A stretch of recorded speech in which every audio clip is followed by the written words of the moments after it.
Assalamualaikum warahmatullahi wabarakatuh. Kembali lagi di channel kewajiban kita di mata kuliah Ekonomi Mikro. Teman-teman, pada pertemuan kali ini kita akan membahas tentang pasar faktor produksi. Tapi sebelum kita membahas tentang pasar produksi, kita ketahui dulu nih, pasar itu apa sih? Nah, pasar di sini itu adalah berbagai barang dagangan, terus lontaran tawar-menawar, dan kemeriahan sebuah aktivitas para pedagang. Nah, itu beberapa situasi pasar itu secara umum. Terus kalau misalkan dalam hal ini, itu pasar merupakan tempat bertemunya pembeli dan penjual untuk menjual dan membeli barang dan jasanya. Nah, itu mengenai pasar secara umum. Sekarang kita bahas mengenai pasar input. Lantas apa sih pasar input itu? Di sini pasar input adalah suatu pasar yang dimana tempat berinteraksinya permintaan dan penawaran input atau sumber daya produksi atau definisi lainnya. Dari pasar input itu sebuah pasar yang menyediakan faktor-faktor produksi yang terdiri dari pasar sumber daya alam, modal, tenaga kerja, dan pasar kewirausahaan. Jadi, kegiatan produksi itu akan berjalan dengan baik apabila faktor produksi yang dibutuhkan itu tersedia. Keberadaan faktor-faktor produksi ini itu dapat diperoleh di pasar faktor produksi. Jadi, pasar faktor produksi itu adalah sebuah tempat bertemunya permintaan dan penawaran faktor-faktor produksi yang berupa alam, bisa dikatakan misalkan tanah, terus tenaga kerja, modal, dan pasar kewirausahaannya seperti itu. Nah, penawaran faktor produksi itu berasal dari konsumen dan permintaan faktor produksi ini berasal dari produsen. Nah, sehingga akan dihasilkan output yang nantinya akan dijual kepada konsumen. Tempat jual beli hasil produksi atau output tersebut itu dinamakan pasar hasil produksi. Contohnya nih, misalkan petani kecil itu sedang memiliki tanah, memiliki tanah dan mengelolanya ya, mengelola untuk mencari nafkah tentunya. Nah, mereka menyimpan benihnya itu di tanah. Nah, itu sumber daya alamnya, tanah. Terus menghabiskan berjam-jam menyiapkan, menanam, dan memetik hasilnya.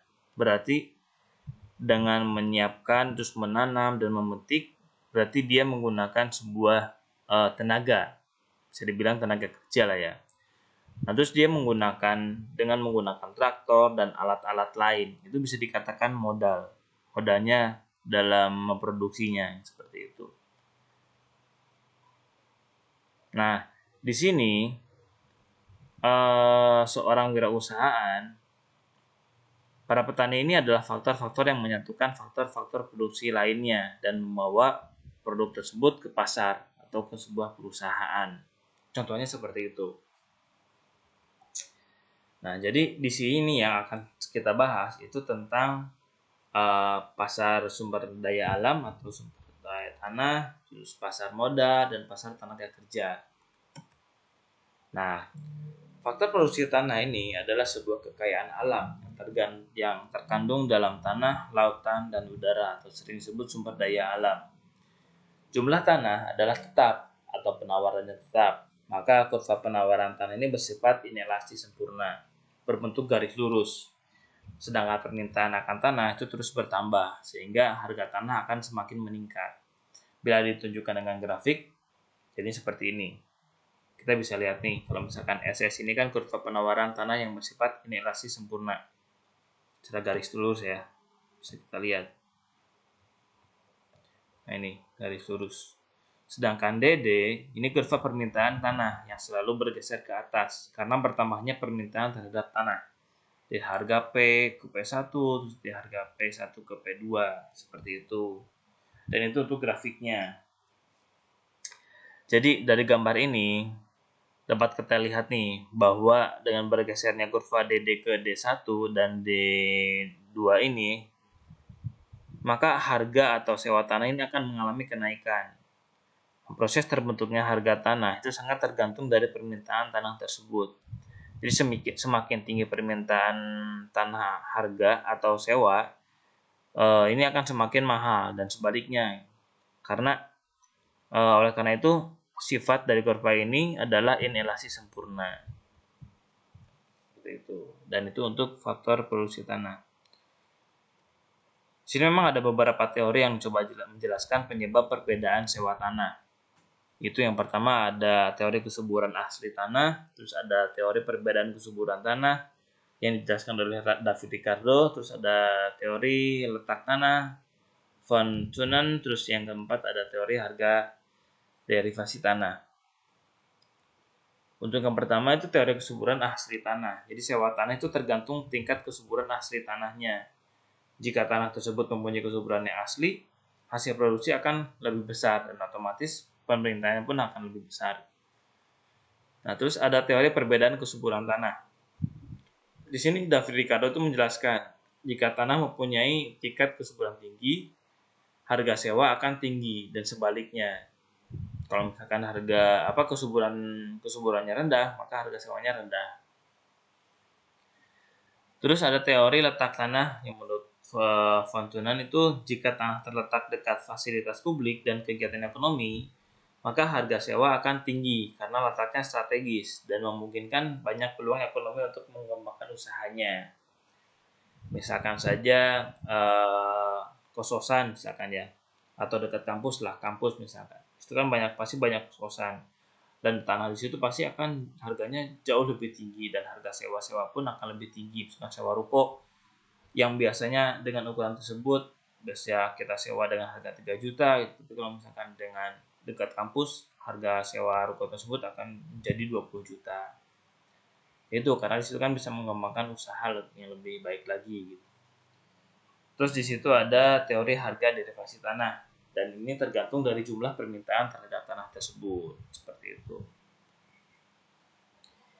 Dan yang kedua itu ada faktor produksi tenaga kerja. Nah, di sini semua tenaga kerja baik jasmani maupun rohani serta terdidik atau tidak terdidik atau sering disebut dengan sumber daya manusia. Ini melakukan kegiatan produksi barang atau jasa. Jadi sumber daya manusia yang berkualitas ini akan dapat meningkatkan produktivitas sebuah perusahaan. Jadi permintaan tenaga kerja oleh suatu perusahaan itu dipengaruhi oleh beberapa faktor, di antaranya kemajuan teknologi yang dimiliki oleh suatu negara dan adanya investasi dari pengusaha. Nah, kalau misalkan kita ngelihat dari kurvanya sih seperti ini. Kita bisa lihat nih kalau misalkan SS ini kurva penawarannya, kalau misalkan DD ini kurva permintaan tenaga kerjanya. Jadi dari gambar ini terlihat bahwa kurva penawaran tenaga kerja itu selalu bertambah sesuai dengan laju pertumbuhan penduduk. Nah, penawaran ini selalu bertambah sesuai dengan laju pertumbuhan penduduknya, sehingga kurva penawaran ini bergeser ke kanan menjadi SS. Nah, seiring dengan ditemukannya teknologi baru, pada kurva permintaan tenaga kerja, ini pertambahan penawarannya lebih besar daripada permintaan, sehingga upah atau wage ini yang diberikan mengalami penurunan dari W ke W1. Seperti itu. Nah, dalam faktor produksi tenaga kerja ini dipengaruhi oleh beberapa faktor gitu. Di antaranya itu dengan adanya kemajuan teknologi yang dimiliki suatu negara, terus sedikitnya barang yang dihasilkan, terus tinggi rendahnya laba pengusaha, dan itu adanya investasi dari pengusaha. Dan itu untuk faktor produksi tenaga kerja. Nah, teman-teman, dalam penentuan upah di pasar tenaga kerja, kita akan membahas tentang upah dulu ya. Jadi upah itu adalah pembayaran jasa-jasa fisik maupun mental yang disediakan oleh tenaga kerja kepada para pengusahanya. Nah, upah yang diterima tenaga kerja itu tergantung pada produktivitas tenaga kerja tersebut. Jadi di sini ada faktor-faktor yang menyebabkan kenaikan produktivitas. Yang pertama tadi kita jelaskan itu ada kemajuan teknologi produksi, terus perbaikan kualitas tenaga kerja, Dan yang ketiga, perbaikan manajemen perusahaan dan kebijakan pemerintah. Dan adapun faktor-faktor penyebab perbedaan upah. Yang pertama, perbedaan jenis pekerjaannya, terus perbedaan kemampuan, keahlian, dan pendidikan. Terus yang ketiga, ada perbedaan cara permintaan dan penawaran dalam berbagai jenis pekerjaan. Terus yang keempat, ada terdapatnya pertimbangan non-keuangan dalam memilih pekerjaan. Dan yang kelima, itu ada ketidaksempurnaan mobilitas tenaga kerja. Jadi kita bisa membedakan ya antara upah uang dan upah real. Kalau misalkan upah uang itu atau nominal, itu jumlah uang yang diterima oleh para pekerja dari para pengusaha sebagai pembayaran tenaga mental atau fisik para pekerja yang digunakan dalam proses produksinya. Kalau misalkan upah real, itu tingkat upah pekerja yang diukur dari sudut kemampuan upah tersebut untuk membeli barang-barang dan jasa yang diperlukan untuk memenuhi kebutuhan para pekerja sehari-hari. Seperti itu. Nah, di sini ada contoh perhitungan cara mengubah upah real. Sini memang ada perhitungannya. Kalau misalkan saya ambil dari buku ini, memang perhitungan dari tahun 80 sampai 95. Jadi kalau misalkan di sini ada upah nominal yang pertama pada tahun 80 itu upah nominalnya 700 dan harga indeksnya itu ada 100 gitu. Jadi perhitungan upah realnya indeks harga dibagi indeks harga dikali upah nominalnya. Jadi misalkan 100 dibagi 100 dikali 700. Hasilnya 700. Seperti itu. Dan yang pada tahun 85 itu upah nominalnya meningkat jadi 1050 dan indeks harga itu ada 100. Nah, perhitungannya indeks harga itu ada 100 dibagi 105 dikali 1050, hasilnya 1000, dan itu upah real yang diterima oleh para karyawannya, dan seterusnya seperti itu. Nah, selanjutnya ada faktor produksi modal. Jadi pada pasar faktor produksi modal ini adalah tempat ditawarkannya barang-barang modal untuk kepentingan proses produksi. Pengertian barang modal ini tidak hanya berupa mesin-mesin ataupun peralatan saja, tapi juga modal uang yang merupakan dana untuk membeli barang-barang modal ini. Modal ini berupa uang yang diperoleh dari tabungan dan pinjaman yang nantinya akan digunakan sebagai investasi. Yang mana diharapkan dengan investasi tersebut, permintaan dan penawaran akan barang modal itu mengalami peningkatan, sehingga kurva permintaan ini dan kurva penawaran itu bergeser ke kanan. Nah, jadi kurva permintaan penawaran ini pada pasar faktor produksi modal ini tampak sebagai gambar berikut ini, seperti ini. Ini harga barang modalnya, price-nya tetap, penawarannya bertambah terus, seperti itu. Nah, di sini ada pasar modal dan pendapatan modal. Pasar modal adalah pasar yang beroperasi secara terorganisir, di mana terdapat aktivitas perdagangan surat-surat berharga seperti saham, ekuitas, surat pengakuan hutang, obligasi, dan surat berharga yang lainnya, dan yang diterbitkan oleh pemerintah maupun perusahaan swasta. Jadi pada pasar modal ini menyediakan berbagai alternatif bagi para investor selain alternatif investasi lainnya.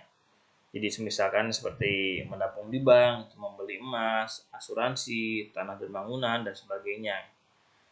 Jadi kayak saham, obligasi gitu kan, itu sama aja kayak tabungan kita gitu di sebuah perusahaan. Cuman kalau misalkan menabung di bank atau membeli emas itu kan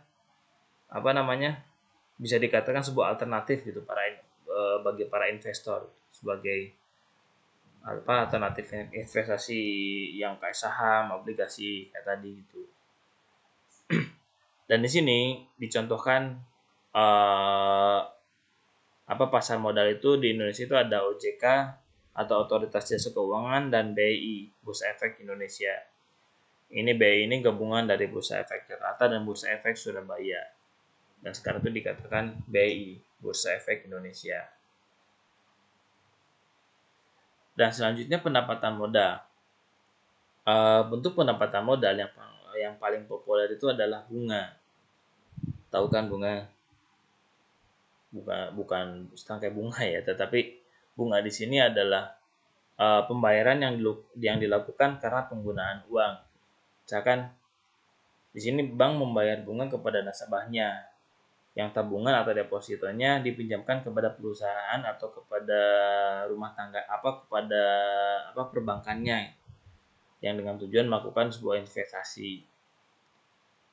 Jadi misalkan kita mempunyai sebuah dana atau uang yang memang tidak digunakan itu di rumah, uang nganggur lah kasarnya seperti itu.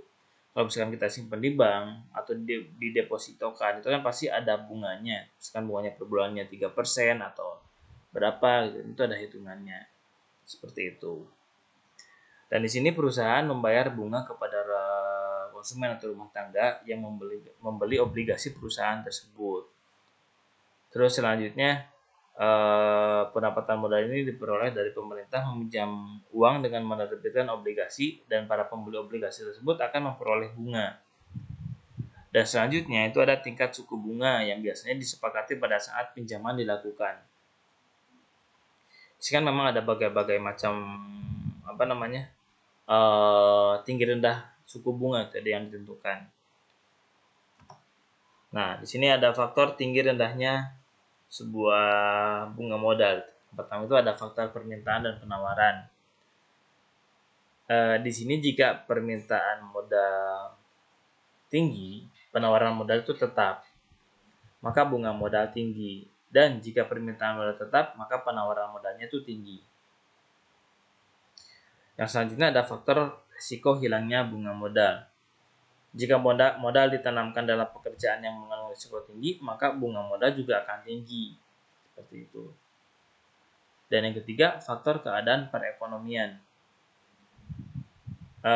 Ini tuh lebih ke misalkan suatu kondisi perekonomian negara itu. Kondisi perekonomian negara ini sedang menanjak atau berkembang, maka tingkat suku bunga itu akan meningkat dan sebaliknya. Nah, terus ada faktor peranan pemerintah. Di sini pemerintah dapat mempengaruhi tingkat bunga dengan jalan menyalurkan kredit murah atau untuk kepentingan masyarakat. Misalkan sekarang kan lagi ramai banget tuh pinjaman kredit usaha rakyat, misalkan KUR ya. Itu memang bunganya sangat rendah sekali, rendah banget. Itu sebuah peranan dari pemerintah untuk meningkatkan perekonomian masyarakat di Indonesia. Terus ada yang terakhir itu ada perbedaan jangka waktu. Kalau misalkan perbedaan jangka waktu pinjaman ya di sini, itu memang mempengaruhi terhadap tinggi rendahnya suku bunga. Misalkan dengan jangka waktu yang pendek, ya dikasih bunga dikasih bunganya rendah, yang tinggi, itu bisa memang ada perbedaan ya. Antara setiap industri juga beda-beda. Kalau misalkan ada yang jangka pendeknya dikasih bunga tinggi, ada jangka pendek dikasih bunga rendah, seperti itu. Itu memang tergantung kebijakan masing-masing perbankannya seperti apa. Tapi di balik kebijakan perbedaan jangka waktu pinjaman tersebut pasti ada hal-hal yang memang di belakang itu hal-hal yang menguntungkan dan merugikan bagi industri tersebut. Pasti sudah dipertimbangkan lah seperti itu. Nah, jadi muncul pertanyaan nih, menurut kalian faktor produksi mana yang paling penting? Nah, jawaban kalian tuliskan di forum kuis. Nanti di situ akan saya sediakan forum kuis. Kalian menjawab faktor produksi mana yang paling penting menurut kalian masing-masing. Oke? Jadi, untuk pertemuan kali ini cukup sekian. Kalau misalkan ada pertanyaan, seperti biasa, kita sediakan forum diskusi. Mungkin untuk pertemuan kali ini cukup sekian. Terima kasih. Assalamualaikum warahmatullahi wabarakatuh.